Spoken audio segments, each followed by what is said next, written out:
Welcome friends at Johntech digital classes. Previous chapter में अपन ने डिस्कस किया था about the properties of cement, concrete and steel reinforcement. किस तरह का सीमेंट कंक्रीट होता है, उसकी क्या स्ट्रेंथ होती है और उसकी क्या वीकनेस होती है, इसके बारे में अपन ने डिस्कस किया था। वहाँ पर अपने को पता चला था कि अपना जो सीमेंट कंक्रीट होता है वो ब्रिटल नेचर का होता है और उसके अंदर टेंसाइल लोड लेने की कैपेसिटी नहीं होती है, नेग्लिजिबल होती है। तो टेंसाइल लोड को रजिस्ट करवाने के लिए अपने को एक रेनफोर्समेंट की ज़रूरत पड़ रही थी, जो अपन ने रेनफोर्समेंट लगाया था, स्टील लगाया था। ठीक है, देन उसके बाद में अपन ने डिस्कस किया था कि जो अपना सीमेंट कंक्रीट है उस सीमेंट कंक्रीट की कैरेक्टरिस्टिक स्ट्रेंथ क्या होगी, मीन स्ट्रेंथ क्या होगी, किसी पर्टिकुलर ग्रेड ऑफ कंक्रीट को मैं किस तरह से सेलेक्ट करूंगा कि हाँ मैंने जो कंक्रीट की कास्टिंग की है वो सही है या नहीं है। तो इसके बारे में अपन ने डिस्कस किया था। साथ ही Young modulus of elasticity of concrete के बारे में अपन ने डिस्कस किया था, और स्टील की प्रॉपर्टीज और स्टील के अंदर यील्ड प्लेट्यू क्या होता है और किस तरह से उसके अंदर स्ट्रेस स्ट्रेन आती है उसके बारे में अपन ने डिस्कस किया था। और साथ ही इनकी मैक्सिमम परमिसिबल वैल्यूज़ के बारे में भी डिस्कस किया था।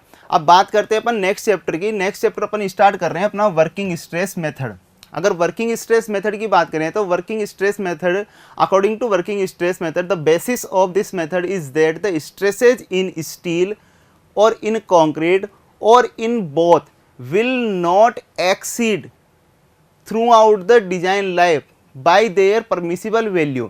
मतलब यहाँ पर कहने का मतलब है कि अगर किसी भी स्ट्रक्चर को आप इस मेथड से डिजाइन कर रहे हो, किसी भी स्ट्रक्चर को आप इस मेथड से डिजाइन कर रहे हो, तो उस स्ट्रक्चर में ना तो स्टील में ना कंक्रीट में ना ही दोनों के अंदर मैक्सिमम परमिसिबल स्ट्रेसेज से ज़्यादा स्ट्रेसेज नहीं आएगी। किसी भी पॉइंट पर, किसी भी सेक्शन पर, चाहे किसी भी कॉम्बिनेशन ऑफ लोड को आप वहाँ पर अप्लाई कर दो। ठीक है, इस मेथड को अपन मॉडुलर रेशो मेथड भी बोलते हैं। अब अगर मॉडुलर रेशो की बात करें तो मॉडुलर रेशो होता है, it is the ratio of Young modulus of elasticity of steel to that of concrete. Modular ratio क्या होता है अपना? Ratio of Young modulus of elasticity of steel to that of concrete. तो मैं यहाँ पर लिख सकता हूँ M is equal to Young modulus of elasticity of steel क्या हो गया, ES डिवाइडेड बाई EC। अगर Young modulus of elasticity of steel की बात करूं तो जनरली अपने पास जो स्टील होती है, माइल्ड स्टील होती है, उसकी अपना मॉडुलस ऑफ इलास्टिसिटी होता है 2 × 10⁵ होता है। और अकॉर्डिंग टू IS 456 अपना जो young modulus of elasticity of concrete होता है वो होता है 5000 रूट FCK होता है। ये सब अपन ने प्रीवियस चैप्टर में पढ़ा था, 5000 रूट FCK। तो यहाँ पर अगर मैं इस वाले यंग मॉडुलस ऑफ इलास्टिसिटी की बात करूँ तो ये मेरे पास जो यंग मॉडुलर जो रेशो है, ये वाला जो मॉडुलर रेशो है वो है अपना शॉर्ट टर्म मॉडुलर रेशो है। शॉर्ट टर्म मॉडुलर रेशो क्यों है? क्योंकि यहाँ पर जो अपन ने EC की वैल्यू ली है वो कौन सी ली है? शॉर्ट टर्म वाली ली है। तो ये वाला मेरे पास आ गया शॉर्ट टर्म मॉडुलर रेशो। अगर मैं लॉन्ग टर्म की बात करूँ, लॉन्ग टर्म मॉडुलर रेशो की बात करूँ तो मेरे को यहाँ पर इफेक्ट ऑफ क्रीप भी कंसिडर करना पड़ेगा। इफेक्ट ऑफ क्रीप भी कंसीडर करना पड़ेगा। तो उस केस में मेरे पास लॉन्ग टर्म मॉडुलर रेशो क्या हो जाएगा, वही ES upon EC upon 1+θ। Long term modular ratio, long term Young modulus of elasticity of concrete कितना होता है, EC अपॉन 1+θ। और इसी में क्या लिख सकता हूँ, ES अपॉन EC इंटू 1+θ। या फिर मैं इसको लिख सकता हूँ 2 × 10⁵ divided by 5000 root FCK into 1+θ। अब यहाँ पर बात करें FCK तो अपने पास क्या हो गया, ग्रेड ऑफ कंक्रीट हो गई, जो भी अपन मैं M30 यूज कर रहा हूँ तो 30 क्या हो जाएगा, FCK हो जाएगा। और थीटा क्या है अपना क्रीप कोफिशिएंट, जो डिपेंड करता है कि आप किस टाइम की बात कर रहे हो। लोडिंग के बाद में, कास्टिंग के बाद में लोडिंग आपने किस टाइम पर लगाई है, कितने टाइम बाद में आपने लोडिंग लगाई है, उसकी बात कर रहे हैं। ठीक है, जिसको अपन ने प्रीवियस चैप्टर में डिस्कस किया था कि थीटा की वैल्यू कितनी होती है। अब यहाँ पर अपन बात करें कि जो अपना IS कोड है, वो IS कोड अपने को क्या करता है कि एक वैल्यू रिकमेंड करता है कि आप ये वाली वैल्यू यूज नहीं करोगे, जो मॉडुलर रेशो की जो ये वैल्यू है ये वैल्यू यूज नहीं करोगे। वहां पर IS कोड बोलता है अकॉर्डिंग टू IS 456 2000 जो मॉडुलर रेशो यूज करना है वो मॉडुलर रेशो होगा अपने पास 280/3 सिग्मा CBC, 280/3 सिग्मा CBC। अगर मैं टेंशन की बात कर रहा हूं तो, लेकिन अगर कंप्रेशन की बात कर रहे हैं तो कंप्रेशन में modular ratio is 1.5 times of modular ratio in tension. Modular ratio in tension. तो कंप्रेशन में अगर मैं मॉडुलर रेशो यूज करूंगा तो मेरे पास क्या होगा, टेंशन वाले मॉडुलर रेशो का 1.5 टाइम्स होएगा। ठीक है, अब यहां पर बात करते हैं कि मैंने इसको ज्यादा क्यों लिया। इसको ज्यादा इसलिए लिया है कि कंप्रेशन के अंदर अपना जो क्रीप का इफेक्ट होता है वो क्रीप का इफेक्ट ज्यादा होता है एज कंपेयर टू टेंशन, इसलिए अपन ने यहाँ पर 1.5 टाइम्स लिया है। अब बात करें IS कोड ने ये जो वैल्यू दी है अपने पास 280/3 सिग्मा CBC, इसके हिसाब से जो डिफरेंट ग्रेड ऑफ कॉन्क्रीट है उस डिफरेंट ग्रेड ऑफ कॉन्क्रीट के लिए वैल्यूज कितनी होगी। तो यहाँ पर मैं एक टेबल बनाया हूँ, उस टेबल में अपन बात कर रहे हैं कि इसकी value of modular ratio as पर IS 456/2000। देखो मॉडुलर रेशो डिपेंड किस पे कर रहा है, M इज टू अपने पास वैल्यू आ रही थी 280/3 सिग्मा CBC। ठीक है, अब सिग्मा CBC की बात करें तो क्या है, permissible strength of concrete in bending compression. अब इसकी बात करें तो बेंडिंग कंप्रेशन की बात करें तो बेंडिंग कंप्रेशन की जो परमिसिबल स्ट्रेंथ है वो किस पे डिपेंड करती थी, ग्रेड ऑफ कॉन्क्रीट पर, M25 है M30 है। तो मैंने एक टेबल बनाई है grade of concrete, sigma CBC और एक मॉडुलर रेशो की वैल्यू। तो ग्रेड ऑफ कॉन्क्रीट मैंने लिया M15, 20, 25, 30, 35, 40, 45 और 50। इसके अकॉर्डिंग जो अपने पास सिग्मा CBC की वैल्यू होती है परमिसिबल स्ट्रेस की कंक्रीट के अंदर, वो अपन ने फर्स्ट चैप्टर में डिस्कस की थी, तो वो उसकी वैल्यूज मैंने यहाँ पर लिख दी है और इस फॉर्मूले से कैलकुलेट करके जो भी वैल्यूज आती है वो अपन ने यहाँ पर लिखी है। ठीक है, अब मैं बात करता हूँ कि जो अपन ने मॉडुलर रेशो एक्चुअली में होता है उससे क्या वैल्यू आती है, IS कोड अपने को क्या वैल्यू देता है। तो मैंने इसके लिए एक एग्जाम्पल ले लिया। सपोज करो मैं एक एग्जाम्पल ले रहा हूँ, मेरे पास ग्रेड ऑफ कॉन्क्रीट है M30 ग्रेड ऑफ कॉन्क्रीट है। तो मैं अगर शॉर्ट टर्म की बात करूं, शॉर्ट टर्म मॉडुलर रेशो की बात करूं तो शॉर्ट टर्म मॉडुलर रेशो क्या होता है अपने पास, M इज ES/EC, या फिर मैं इसको क्या लिख सकता हूं 2 × 10⁵ रूट FCK। FCK की बात करें तो FCK कितना हो जाएगा अपना 30 हो जाएगा ग्रेड ऑफ कॉन्क्रीट। तो वैल्यूज पुट करें इसमें तो 2 × 10⁵ डिवाइडेड बाई 5000 इंटू √30। इसको कैलकुलेट करेंगे तो आपके पास ये वैल्यू आएगी 7.30। इसकी वैल्यू आएगी 7.30। मतलब कहने का मतलब हुआ कि M30 के लिए शॉर्ट टर्म मॉडुलर रेशो जो एक्चुअल होता है वो मेरे पास आएगा कितना, 7.30 आ रहा है। लॉन्ग टर्म की बात करूं, लॉन्ग टर्म की बात करें तो लॉन्ग टर्म में जो मेरे पास मॉडुलर रेशो होगा वो मॉडुलर रेशो क्या था, M is ES/EC into 1+θ।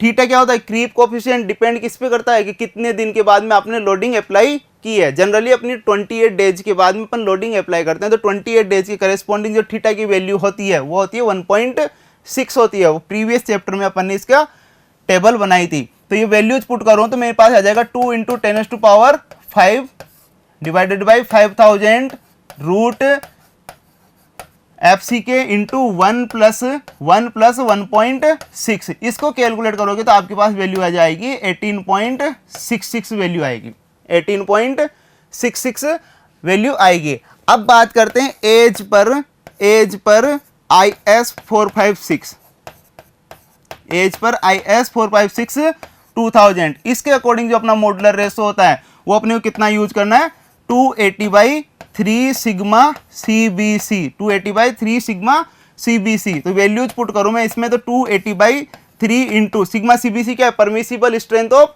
Concrete in bending compression. और M30 ग्रेड के लिए बेंडिंग कंप्रेशन में परमिसिबल स्ट्रेंथ कितनी होती है, वो होती है अपने पास 10 होती है। इसकी भी अपन ने टेबल बनाई थी प्रीवियस चैप्टर के अंदर। ठीक है, तो यहां पर अपने पास जो इसकी कैलकुलेट करोगे तो कैलकुलेट करने पर आपकी वैल्यू आएगी, वैसे अपन ने टेबल में भी लिख रखी है M30 के लिए कितनी वैल्यू आती है 9.33। इसी फॉर्मूले से आप कैलकुलेट करोगे तो यहां पर आएगी अपने पास 9.33 आएगी। तो देखो यहाँ पर मेरे पास एक कंक्लूजन निकलता है। कंक्लूजन क्या निकलता है कि अपने पास मॉडुलर रेशो की 3 वैल्यूज आई है। शॉर्ट टर्म में आ रही है 7.3, लॉन्ग टर्म में आ रही है 18.66, और जो अपने को यूज करना है या फिर जो IS कोड बोलता है वो आ रही है अपने पास 9.33 आ रही है। कितनी आ रही है, 9.33। मतलब ये जो वैल्यू अपने को यूज करनी है वो वैल्यू शॉर्ट टर्म से तो ज्यादा है लेकिन लॉन्ग टर्म से कम है, शॉर्ट टर्म से तो ज्यादा है लेकिन लॉन्ग टर्म से कम है। इसका मतलब ये निकलता है कि जो IS कोड अपने को जो मॉडुलर रेशो रिकमेंड करता है उसके अंदर पार्शियल इफेक्ट ऑफ क्रीप को कंसिडर किया गया है, ना तो क्रीप को फुली कंसिडर किया है ना ही क्रीप को फुली नेग्लेक्ट किया है, पार्शियल इफेक्ट ऑफ क्रीप को कंसिडर किया गया है। ठीक है, तो ये क्वेश्चन भी पूछा जाता है कि the modular ratio used as पर IS 456 include partial effect of creep, fully effect of creep, neglect the creep और नन ऑफ द अबव। ठीक है, तो इसमें पार्शियल इफेक्ट ऑफ क्रीप को अपन ने कंसिडर किया है। ठीक है, तो ये तो अपने पास मॉडुलर रेशो हो गया। अब मॉडुलर रेशो की बात कर रहे हैं अपन, तो ये एक्चुअली में मॉडुलर रेशो अपने काम क्या आएगा उसकी बात करते हैं। तो यूज ऑफ मॉडुलर रेशो की बात करें अपन, तो यूज ऑफ मॉडुलर रेशो के लिए मैं एक एग्जांपल लेता हूं। सपोज मैंने एक कॉलम कंसिडर किया है, जनरली जो कॉलम होता है उस कॉलम को कंसिडर किया है। अब कॉलम का क्रॉस सेक्शन काटकर मैं टॉप से देख रहा हूं। अगर मैं टॉप से कॉलम को देखूंगा तो कॉलम मेरे को कुछ इस तरह से दिखाई देगा। यहाँ पर ये कॉलम की बाउंड्री हो गई और सपोज करो इसमें कुछ भी रेनफोर्समेंट लगे हुए हैं, ये 4 रेनफोर्समेंट लगे हुए हैं, ये रेनफोर्समेंट हो गए। अब इसी कॉलम को मैं शो कर रहा हूँ आपको क्रॉस सेक्शन, सॉरी ये तो क्रॉस सेक्शन हो गया, अब इसका साइड व्यू शो कर रहा हूँ मैं आपको। तो शो करने साइड व्यू की बात करें तो साइड व्यू कैसा हो जाएगा, कुछ इस तरह से मेरे पास ये कॉलम हो गया, ये मेरे बॉटम हो गया। देन इसके बाद में अंदर अपन रेनफोर्समेंट की बात करें तो ये मेरे पास कुछ इस तरह से रेनफोर्समेंट हो गए, एक यहाँ पर हो गया, एक यहाँ पर हो गया, और जो और लगाए हैं मैंने यहाँ पर 4 शो किए हैं वो इसके पीछे की तरफ हो गए। ये मेरे पास क्या हो गए, रेनफोर्समेंट हो गए, और ये इसका टॉप हो गया। अब अगर मैं इस कॉलम की बात करूं तो इस कॉलम पर लोड कहाँ से आ रहा है, ऊपर से लोड आ रहा है। सपोज करो ये लोड कितना आ रहा है मेरे पास, P लोड आ रहा है। ठीक है, टोटल लेंथ ऑफ कॉलम है मेरे पास L है, टोटल लेंथ ऑफ कॉलम है मेरे पास L है। अज्यूम कि इस P लोड की वजह से कॉलम का कंप्रेशन हो रहा है, कॉलम का क्या हो रहा है, कंप्रेशन हो रहा है। और कंप्रेशन होने की वजह से मेरे पास ये कॉलम में श्रिंक होकर, या फिर मैं बोलूं कॉलम शॉर्ट होकर, कुछ इसकी लेंथ मेरे पास यहां तक रिड्यूस हो गई है, यहां तक रिड्यूस हो गया। तो चेंज इन लेंथ कितना हो गया मेरे पास, डेल्टा L, ये चेंज इन लेंथ हो गया है। ठीक है, अब मैं इसकी बात करूं, इसके अंदर बात करूं तो the total load P is partially carried by steel reinforcement and partially carried by concrete. Total load P is partially carried by concrete and partially carried by steel reinforcement. Clear है। अब मैं यहाँ पर इसको स्ट्रेस की form में define करूँ तो स्ट्रेस क्या होती है, स्ट्रेस होती है अपने पास लोड अपॉन एरिया या रेजिस्टिंग फोर्स अपॉन एरिया। तो यहाँ पर अगर मैं लोड को स्ट्रेस में कन्वर्ट करूँ तो क्या करेंगे अपन, लोड इज इक्वल टू क्या हो जाएगा, स्ट्रेस इनटू एरिया। तो मैं इसको लिख लेता हूँ P is equal to PC यानी PC क्या है, load carried by concrete. Load carried by concrete को स्टील में स्ट्रेस में कन्वर्ट करूंगा तो मेरे पास क्या हो जाएगा, stress of concrete multiply by area of concrete. Similarly इसको क्या लिख सकता हूं मैं, stress of steel multiply by area of steel हो जाएगा। क्लियर है, ये मैंने इसको कन्वर्ट कर दिया। सपोज करो ये मेरे पास इक्वेशन नंबर 1 है। अब मैं यहां पर बात करता हूं स्ट्रेन की। तो जनरली अपन स्ट्रेन की बात करें तो स्ट्रेन होती क्या है, स्ट्रेन होती है strain E is equal to change in length upon original length, change in length upon original length. अगर मैं कंक्रीट की अंदर जो स्ट्रेन आई है उसकी बात करो तो EC इज इक्वल टू क्या हो जाएगा, डेल्टा LC अपॉन LC। और अगर स्टील की बात करो तो ES इज इक्वल टू क्या हो जाएगा, delta LS upon LS। Delta LC is the change in length of concrete, LC is the original length of concrete. Delta LS is equal to change in length of steel. Delta LS is equal to length of steel. अब यहाँ पर देखो कि मेरे पास जब ये load लगा, load लगने की वजह से इसकी शॉर्टनिंग हुई, तो शॉर्टनिंग हुई है तो due to proper bond between steel reinforcement and concrete, steel reinforcement और कॉन्क्रीट के बीच में जो प्रॉपर बॉन्ड है, उस प्रॉपर बॉन्ड की वजह से ये मेरे पास स्टील और कंक्रीट में जो चेंज होएगा दोनों में इक्वल होएगा। अगर डेल्टा L चेंज हुआ है तो स्टील में भी डेल्टा L चेंज हुआ है और कंक्रीट में भी डेल्टा L चेंज होगा। ऐसा तो नहीं है कि कंक्रीट यहाँ पर नीचे श्रिंक हो जाएगा, स्टील रेनफोर्समेंट बाहर निकले रह जाएंगे। अगर ऐसा होता है इसका मतलब है कि आपने कास्टिंग सही ढंग से नहीं की है। ठीक है, और ओरिजिनल लेंथ की बात करें तो स्टील रेनफोर्समेंट की और कंक्रीट की दोनों की लेंथ भी, ओरिजिनल लेंथ भी सेम है। तो मतलब मेरे पास डेल्टा LC और डेल्टा LS सेम है, LC और LS भी सेम है। तो इसकी बात करें, इसका मतलब क्या हुआ मेरे पास, इसका मतलब हुआ है कि अपने पास जो स्ट्रेन है EC इज इक्वल टू क्या लिख सकता हूं मैं, ES। मतलब स्टील में और कंक्रीट में सेम स्ट्रेन आएगी। जनरल सिंपल सी अपन बात करें तो स्ट्रेन होती क्या है, सिग्मा इज इक्वल टू क्या होता है, सिग्मा इज इक्वल टू होता है E इंटू E होता है according to Hooke's law. According to Hooke's law मेरे पास क्या होता है, stress is directly proportional to strain. और प्रोपोर्शनलिटी को हटा देंगे, जो कांस्टेंट ऑफ प्रोपोर्शनलिटी आता है वो क्या होता है अपना young modulus of elasticity, coefficient of Young modulus of elasticity. ठीक है, तो यहां से मैं E इज इक्वल टू क्या लिख सकता हूं, सिग्मा अपॉन E लिख सकते हैं। सिमिलरली मैं अगर इसको कंक्रीट के और स्टील के टर्म्स में लिखूं तो EC इज इक्वल टू क्या हो जाएगा, sigma C upon capital EC, और ES इज इक्वल टू क्या हो जाएगा, sigma S upon capital ES। Clear है, इन दोनों वैल्यूज को मैं यहां पर पुट कर रहा हूं तो मेरे पास क्या आ जाएगा, sigma C upon EC is equal to sigma S upon ES। Clear है, दोनों स्ट्रेन की वैल्यू को मैंने यहां पर पुट कर दिया है, इक्वेट कर दिया है। अब इससे मैं यहां पर एक रिलेशन निकाल रहा हूं तो sigma S is equal to क्या लिख सकता हूं मैं, ES upon EC into sigma C, और ES अपॉन EC क्या है, ये ratio of Young modulus of elasticity of steel to that of concrete, और ये क्या होता है अपना मॉडुलर रेशो। तो इसे मैं क्या बोल सकता हूं, sigma S is equal to M into sigma C, sigma S is equal to M into sigma C, M into sigma C। Clear है, तो यहां पर मेरे पास ये क्या आ गया, M इंटू सिग्मा C। तो इससे मेरे को यहां पर एक चीज पता चलती है कि अगर आपको कंक्रीट की स्ट्रेस को, अगर आपको कंक्रीट की स्ट्रेस को कन्वर्ट करना है किसमें, अगर आपको कंक्रीट की स्ट्रेस को कन्वर्ट करना है स्टील के अंदर तो मॉडुलर रेशो से मल्टीप्लाई करना पड़ेगा। कंक्रीट की स्ट्रेस को किस में कन्वर्ट करना है, स्टील की स्ट्रेस में कन्वर्ट करना है तो मॉडुलर रेशो से मल्टीप्लाई करना पड़ेगा। या फिर इसी चीज को मैं क्या लिख सकता हूं, sigma C is equal to sigma S upon M। तो यहां से ये पता चल रहा है कि अगर आपको स्टील की स्ट्रेस को कंक्रीट की टर्म्स में रिप्रेजेंट करना है या फिर स्टील की स्ट्रेस को कंक्रीट की स्ट्रेस में कन्वर्ट करना है तो मेरे को क्या करना पड़ेगा, स्टील की स्ट्रेस को मॉडुलर रेशो से डिवाइड करना पड़ेगा। ठीक है, अब यहां पर इस वैल्यू को, सिग्मा S की वैल्यू को मैं अपनी जो इक्वेशन नंबर 1 थी इसके अंदर पुट कर रहा हूं। Sigma S is equal to क्या पुट कर रहा हूं,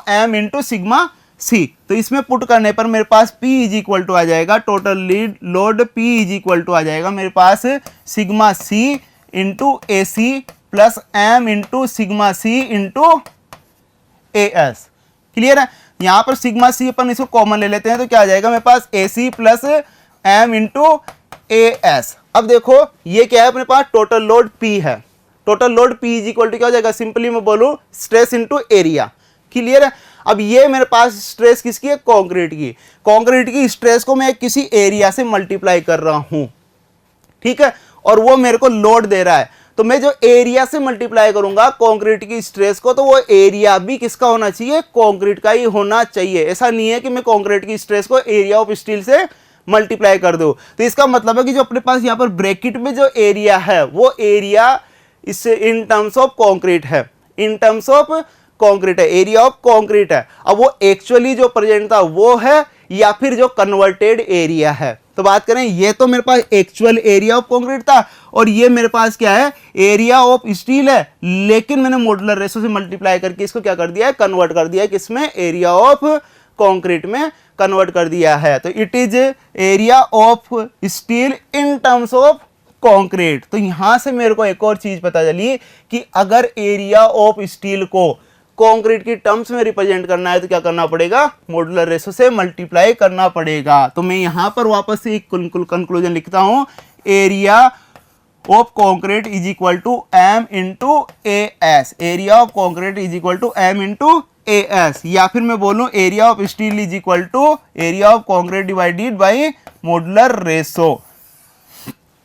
ठीक है, तो ये काम करने के अपने पास ये इसके मॉडुलर रेशो इस काम में आएगा। ठीक है, अब यहां पर बात करते हैं कि देखो यहां पर एरिया ऑफ स्टील के एरिया को मैंने मॉडुलर रेशो से मल्टीप्लाई किया है, लेकिन यहां पर स्टील की स्ट्रेस को मॉडुलर रेशो से डिवाइड किया है। थोड़ा कंफ्यूजन हो जाता है यहां पर, कंफ्यूजन जब एग्जाम में बैठते हैं तब ये कंफ्यूजन ये होता है कि स्ट्रेस को डिवाइड करना था या एरिया को डिवाइड करना था।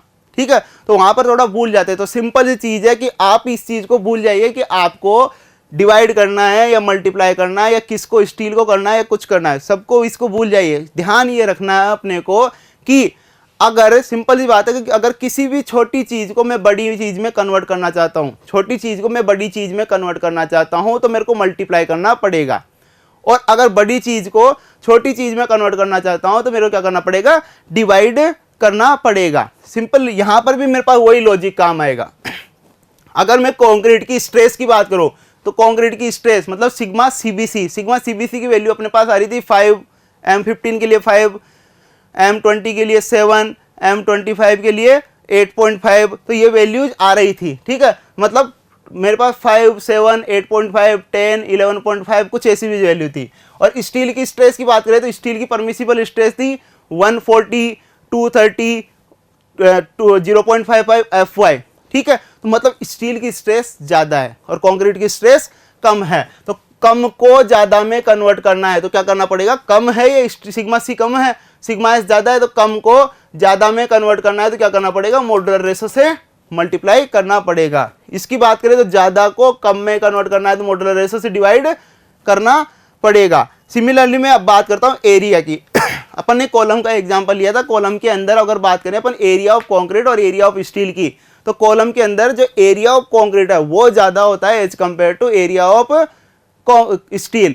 ठीक है, तो मेरे पास ज़्यादा क्या है, एरिया ऑफ कंक्रीट, कम क्या है, एरिया ऑफ स्टील। तो एरिया ऑफ स्टील को मेरे को कम को मेरे को किस में कन्वर्ट करना है, ज़्यादा में। तो कम को ज़्यादा में कन्वर्ट करना है तो क्या करना पड़ेगा, मॉड्यूलर रेशो से मल्टीप्लाई करना पड़ेगा। सिमिलरली ज़्यादा को कम में कन्वर्ट करना है तो मॉड्यूलर रेशो से डिवाइड करना पड़ेगा। तो अपने को कुछ इस तरह से याद रखना है कि अगर किसी भी कम चीज को, कम वैल्यू को ज़्यादा में कन्वर्ट करना है तो मॉड्यूलर रेशो से मल्टीप्लाई कर देंगे, और ज़्यादा वैल्यू को कम में करना है तो मॉड्यूलर रेशो से डिवाइड कर देंगे। तो ये काम अपना मॉड्यूलर रेशो का यूज कुछ इस तरह से होगा। अब कैसे अपन इसको अप्लाई करेंगे, कैसे क्या करेंगे, वो अपन अभी डिस्कस करेंगे। अब बात करते हैं वर्किंग स्ट्रेस मेथड के अंदर फैक्टर ऑफ सेफ्टी की। वर्किंग स्ट्रेस मेथड के अंदर फैक्टर ऑफ सेफ्टी की, तो सिंपल सी बात पहले ये है कि वर्किंग स्ट्रेस मेथड में लोड के ऊपर किसी भी तरह का फैक्टर ऑफ सेफ्टी अप्लाई नहीं किया जाता है। यहां पर फैक्टर ऑफ सेफ्टी केवल और केवल स्ट्रेसेज के ऊपर अप्लाई होता है। ठीक है, लोड के ऊपर कोई फैक्टर ऑफ सेफ्टी नहीं होता है। सबसे पहले मैं बात करता हूं कंक्रीट के लिए। सपोज करो फॉर कंक्रीट की मैं बात करूं तो कंक्रीट के लिए मेरे पास जो फैक्टर ऑफ सेफ्टी होगा, वो होगा failure stress divided by permissible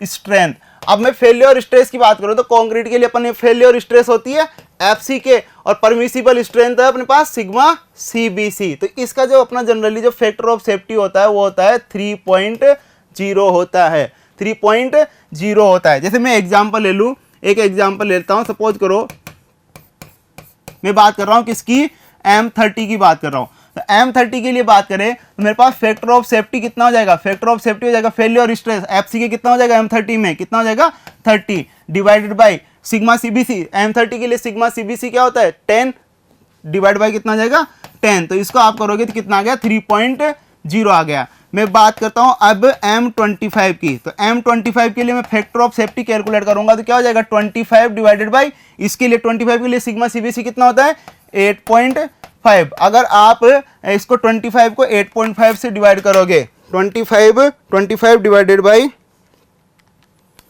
8.5 ये करोगे तो आपका आता है 2.94 आता है। सिमिलरली मैं एक और एग्जांपल ले लेता हूं, M20 का एग्जांपल लेते हैं। तो M20 के लिए जो फैक्टर ऑफ सेफ्टी हो जाएगा मेरे पास कितना हो जाएगा 20 डिवाइडेड बाय M20 के लिए अपने सिग्मा CBC कितना होता है 7।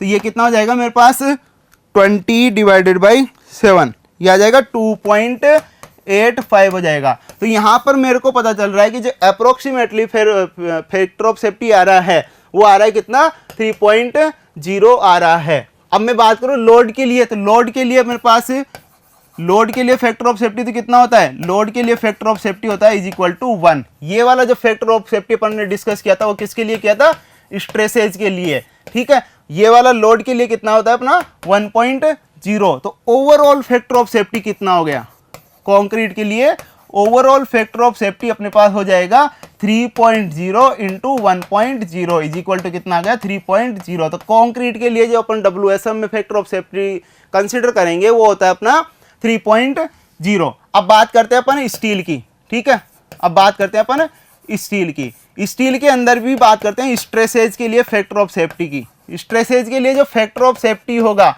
वो फैक्टर ऑफ सेफ्टी होता है characteristic strength divided by permissible strength. Permissible strength, ठीक है। अब मैं स्टील की बात करूं तो स्टील के अंदर कैरेक्टरिस्टिक स्ट्रेंथ होगी अपनी यील्ड स्ट्रेंथ, और परमिसिबल स्ट्रेंथ अपन रिप्रेजेंट करते हैं सिग्मा एसटी से, strength of steel in tension, ठीक है।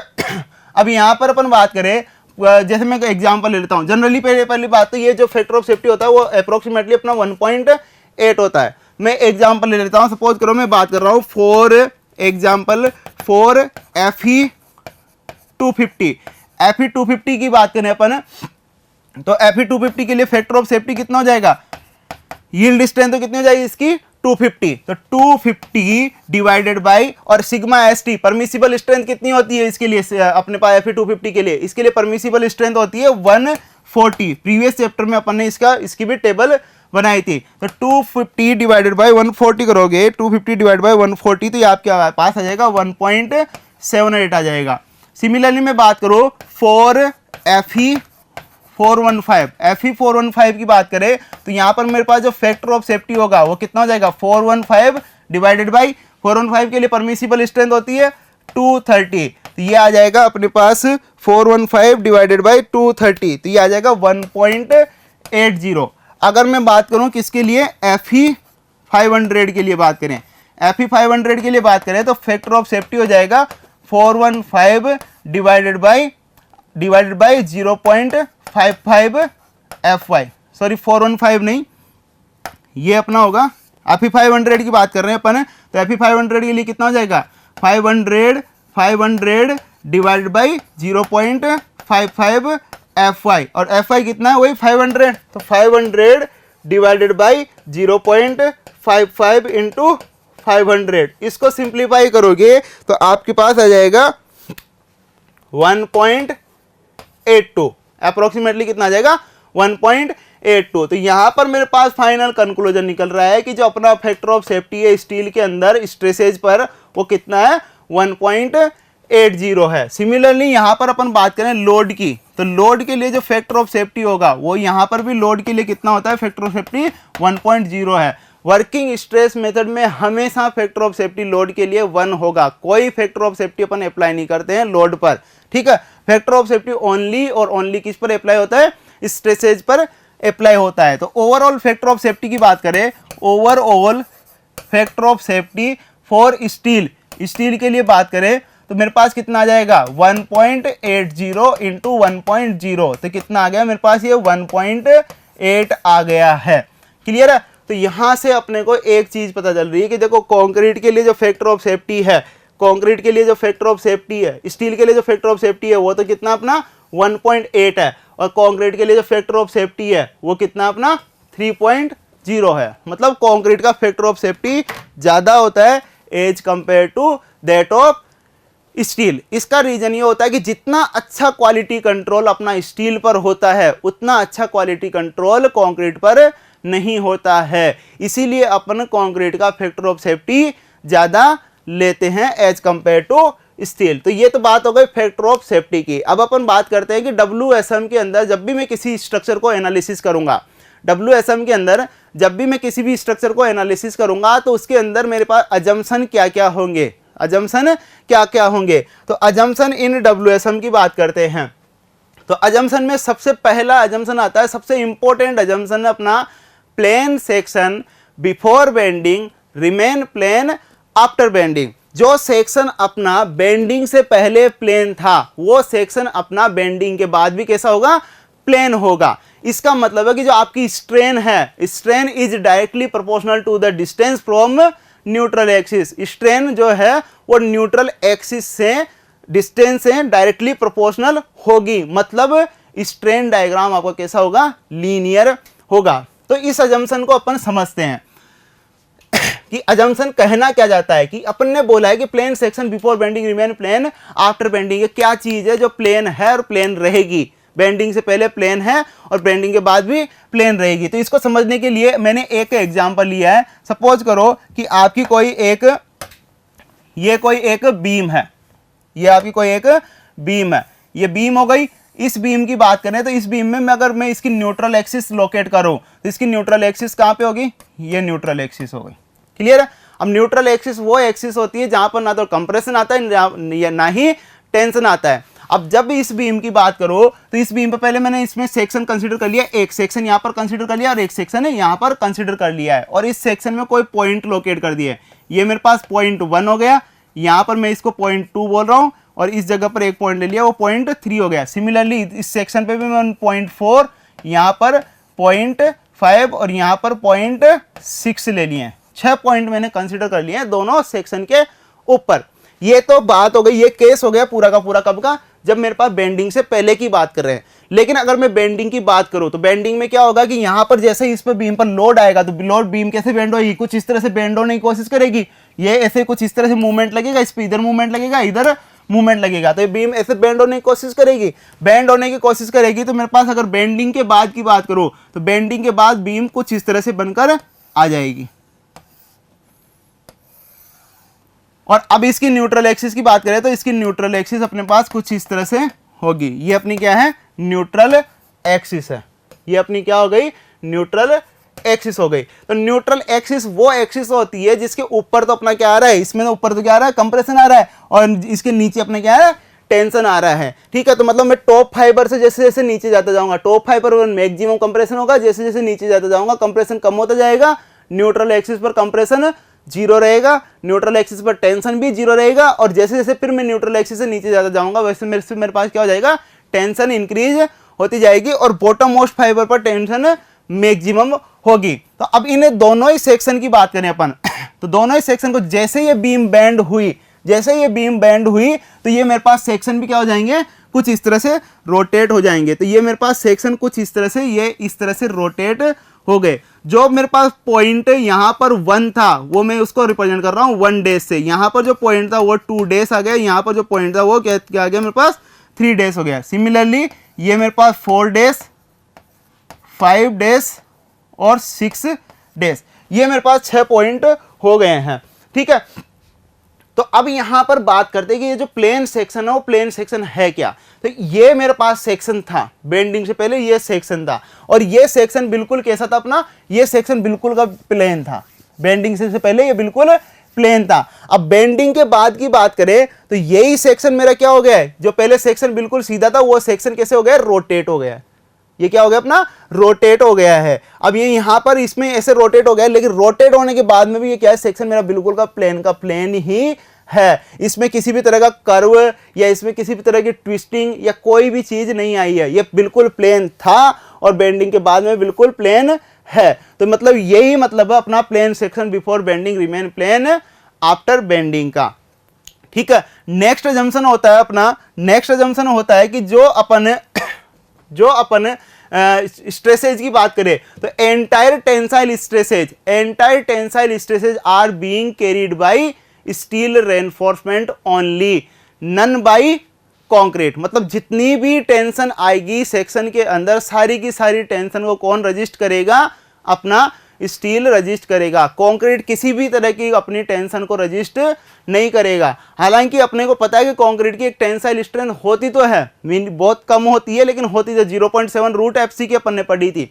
ठीक है, लेकिन अगर मान लो कभी भी किस केस में अगर मेरे पास कंक्रीट के अंदर टेंसाइल स्ट्रेस की वैल्यू 0.7 रूट एफसी के से ज़्यादा हो जाएगी तो उस केस में अपन क्या करते हैं कि उस सेक्शन को as a cracked section consider करते हैं, और उस केस में अपने पास जितनी भी टेंसाइल स्ट्रेसेज आ रही है वो सारी की सारी टेंसाइल स्ट्रेसेज को अज्यूम कर रहे हैं कि कौन लेगा, स्टील रेनफोर्समेंट लेगा। कंक्रीट किसी भी तरह की टेंसाइल स्ट्रेस को नहीं लेगा। नेक्स्ट अजम्पशन की बात करें तो एरिया ऑफ कंक्रीट जो है टेंशन के अंदर, एरिया ऑफ कंक्रीट को अपन क्या करेंगे, नेग्लेक्ट कर देंगे कि मेरे को टेंशन में तो कंसिडर ही नहीं करना है कि लोड कंक्रीट है या नहीं है, उससे कोई मतलब नहीं है। ठीक है, अपने को तो टेंशन में यहां पर ये करना है कि जो जितनी भी टेंसाइल स्ट्रेसेज आ रही है वो सारी की सारी कौन लेगा, अपना स्टील रेनफोर्समेंट लेगा। कंक्रीट भले से कितनी भी ले ले लेकिन अपन उसकी नेग्लिजिबल मान के चलेंगे। थर्ड अजम्पशन है कि जो मैंने स्टील यूज कर रहा हूं, स्टील रेनफोर्समेंट जो मैं यूज कर रहा हूं वो स्टील रेनफोर्समेंट के अंदर किसी भी तरह की इनिशियल स्ट्रेसेज नहीं होनी चाहिए। इनिशियल स्ट्रेसेज का मतलब है कि आपने स्टील रेनफोर्समेंट यूज करने के लिए बाहर ग्राउंड में रख रखा है, ठीक है, एक बिल्डिंग में आपको यूज करना है, अभी रेनफोर्समेंट बाहर रखा हुआ है, तो बाहर रखे हुए रेनफोर्समेंट के अंदर किसी भी तरह की स्ट्रेसेज जनरेट नहीं होनी चाहिए, लाइक टेम्परेचर या एनवायरमेंटल कंडीशन की वजह से कोई स्ट्रेसेज नहीं आनी चाहिए। उसके अंदर स्ट्रेसेज आना स्टार्ट कब होनी चाहिए, जब आपने कास्टिंग कर दी, कास्टिंग करने के बाद में जब लोडिंग अप्लाई कर रहे हो तब उसके अंदर स्ट्रेसेज आना चाहिए, ठीक है। तो steel reinforcement should be free from initial stresses. यहाँ पर नेक्स्ट अजम्पशन की बात करें कि जो कंक्रीट का यंग मॉडुलस ऑफ इलास्टिसिटी है और स्टील का जो यंग मॉडुलस ऑफ इलास्टिसिटी है वो बेंडिंग से पहले और बेंडिंग के बाद कांस्टेंट रहेगा। जितनी वैल्यू बेंडिंग से पहले थी उतनी ही वैल्यू बेंडिंग के बाद रहेगी। जैसे मैं कंक्रीट की बात करूँ तो कंक्रीट का यंग मॉडुलस ऑफ इलास्टिसिटी कितना होता है, 5000 रूट FCK। तो यहाँ पर बेंडिंग से पहले भी 5000 रूट FCK था और बेंडिंग के बाद में भी कितना रहेगा, 5000 रूट FCK रहेगा, ठीक है। स्टील की बात करें तो स्टील के लिए कितना लेते हैं अपन जनरली, 2 × 10⁵ तो बेंडिंग से पहले भी 2 × 10⁵ था और बेंडिंग के बाद में भी कितना रहेगा, 2 × 10⁵ रहेगा, मतलब वैल्यू कांस्टेंट रहेगी, ठीक है। नेक्स्ट बात करें कि जो IS कोड अपने को बोलता है कि मॉडुलर रेशो के लिए जो बोलता है कि आपको मॉडुलर रेशो कौन सा यूज करना है, वही वो मॉडुलर रेशो अपन यहाँ पर डिजाइन पर्पज के लिए यूज करेंगे। और वो कितना होता है, M = 280/3 सिग्मा CBC। अगर मैं टेंशन में यूज कर रहा हूं तो ये काम मैं ले लूंगा, अगर कंप्रेशन में कर रहा हूं तो मेरे को पता है कि कंप्रेशन में जो मॉडुलर रेशो होता है वो कितना होता है, 1.5 टाइम्स ऑफ टेंशन वाला क्या होता है, ठीक है, टेंशन वाले मॉडुलर रेशो का 1.5 टाइम्स होता है। नेक्स्ट अजम्पशन है यहाँ पर कि हुक्स लॉ है वो हुक्स लॉ अपना वैलिड रहेगा। अब हुक्स लॉ वैलिड होने का मतलब हो गया कि stress is directly proportional to strain, मतलब जो अपना स्ट्रेस स्ट्रेन डायग्राम रहेगा वो लीनियर रहेगा, या फिर मैं बोलूँगा the variation of stress with respect to strain is linear.